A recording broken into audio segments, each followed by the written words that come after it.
कोई शक्ति उनके शरीर में प्रवेश कर चुकी है। देखिए, कोई भी शक्ति ऐसे ही प्रवेश नहीं करती शरीर में, उसके पीछे कोई ना कोई जरूर कारण होता है और उसी कारण के तहत वो शक्ति आपके शरीर में प्रवेश करती है। वो कारण ये हो सकता है कि चौक चौराहे से वो शक्ति आपके ऊपर लग गई हो, वो कारण ये हो सकता है कि शमशान से वो शक्ति आपके ऊपर लग गई हो, वो कारण ये हो सकता है कि किसी ने तांत्रिक क्रिया कर दी हो, या फिर एक कारण ये भी हो सकता है कि चौराहे पर आपने देखा होगा कुछ सामग्री रखी होती है जिसमें एक मिट्टी का बर्तन, मिठाई, दीपक और भी बहुत सारी चीज़ें होती है, काजल होती है और उस पर स्वास्तिक बना होता है और जो टिकलियाँ लगी होती हैं उसकी सिंदूर की और स्याही की टिकलियाँ लगी होती हैं, और कई लोग जो है वो तामसिक यानी मांस वगैरह भी डाल के आते हैं। तो अगर आपका पैर उस सामग्री पे लग जाता है तब भी ये जो नकारात्मक शक्तियाँ हैं ये आपको पकड़ लेती हैं। आपको सबसे पहले एक बहुत ही अच्छी बात ये बता दूं जो सभी लोगों को याद रखनी चाहिए कि कभी भी आप अगर एक भगत हैं, इस वीडियो को सुन रहे हैं, अगर आप एक भगत हैं, चौकी लगाते हैं, जो भी है, अगर किसी नकारात्मक शक्ति को आप उतारते हैं ना किसी के शरीर के ऊपर से, तो मेरी हाथ जोड़ के आपसे निवेदन है कि उसे चौराहे पर ना रखें, उसे शमशान में रखें। हालांकि ये बात मैं अच्छी तरीके से जानता हूँ कि जब भी किसी नकारात्मक शक्ति को उतारा जाता है वो अलग अलग देवताओं के नीचे रखी जाती है, चाहे वो माता मरगट काली के नीचे या चौराहे वाली माता के नीचे रखी जाती है, मसानी माता के नीचे। तो जो लोग चौराहे वाली माता मदानन के नीचे रखते हैं वो लोग चौराहे पर माता मसानी के नीचे रखते हैं, वो लोग चौराहे पर रख के आते हैं इस सामान को। तो उन लोगों से खास निवेदन है, क्योंकि माता मदानन चौराहे की रानी तो है ही, वो शमशान वासिनी भी हैं। तो अगर आप शमशान में रख के आएंगे माता काली के जोड़े में तो भी वो शक्ति दोबारा उस व्यक्ति को परेशान नहीं करेगी। इससे होता यह है कि अगर कोई व्यक्ति का पैर पड़ जाता है उस चौराहे पे तो फिर वो शक्ति पहले वाले व्यक्ति से तो हट जाती है, उस सामग्री में आकर फिर वो दूसरे व्यक्ति के पास ऊपर चढ़ जाती है। तो एक तरफ जहाँ आप किसी का भला कर रहे हैं वहीं किसी का ना चाहकर भी बुरा हो जाता है।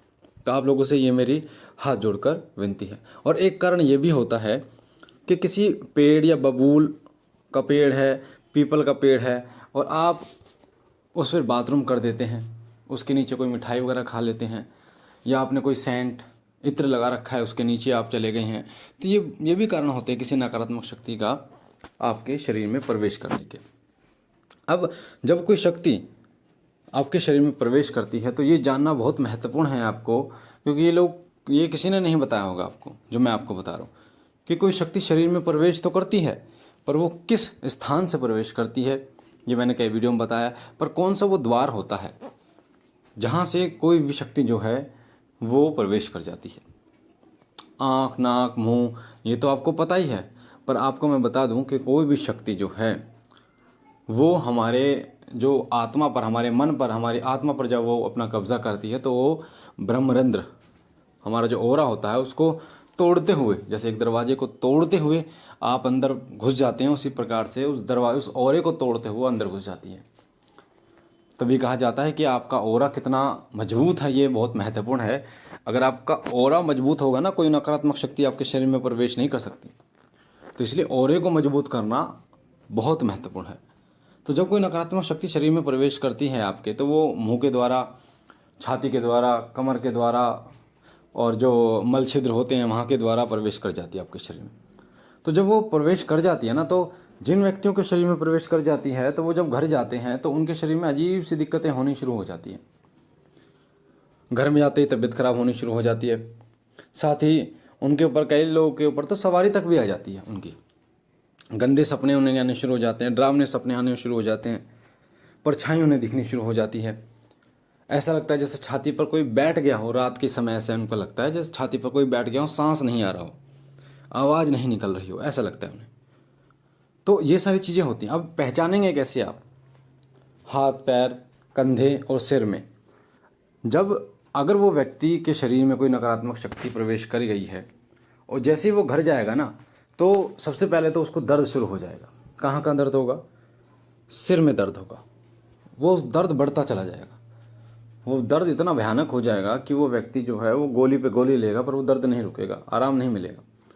साथ ही उसके कंधे भारी हो जाएंगे, सिर भारी, कंधा भारी हो जाएंगे, दोनों के दोनों जो कंधे हैं वो भारी हो जाएंगे काफ़ी, और हाथ पैरों में दर्द और अकड़न महसूस होगी, जैसे उनके हाथ पैरों को कोई मोड़ रहा है, अकड़न लग रही है उनको, हाथ पैर मुड़ जाएंगे, ऐसा उनको महसूस होगा। कई बार सांस लेने में भी दिक्कत हो जाती है। अलग अलग नकारात्मकता होती है, वो अलग अलग परेशानियां देती हैं।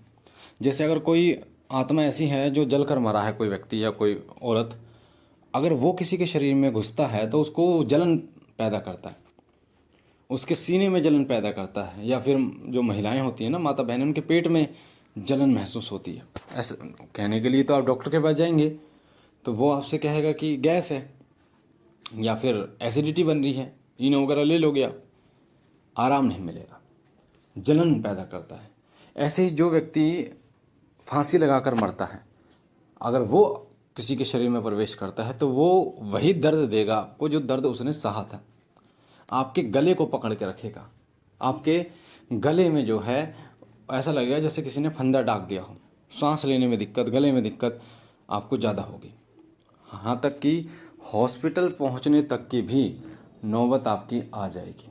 हॉस्पिटल पहुँचने की तो अगर कोई व्यक्ति गिर के मरा है या ट्रेन के आगे मरा है, गाड़ी के आगे एक्सीडेंट हुआ है, तो जो अंग उसका सबसे ज़्यादा प्रभावित होगा एक्सीडेंट या उस समय पर, उस अंग में ज़्यादा दिक्कत होगी। कई लोगों की आंखें जो हैं वो चली जाती हैं तो आंखों में दिक्कत, आंखों में जलन होती है।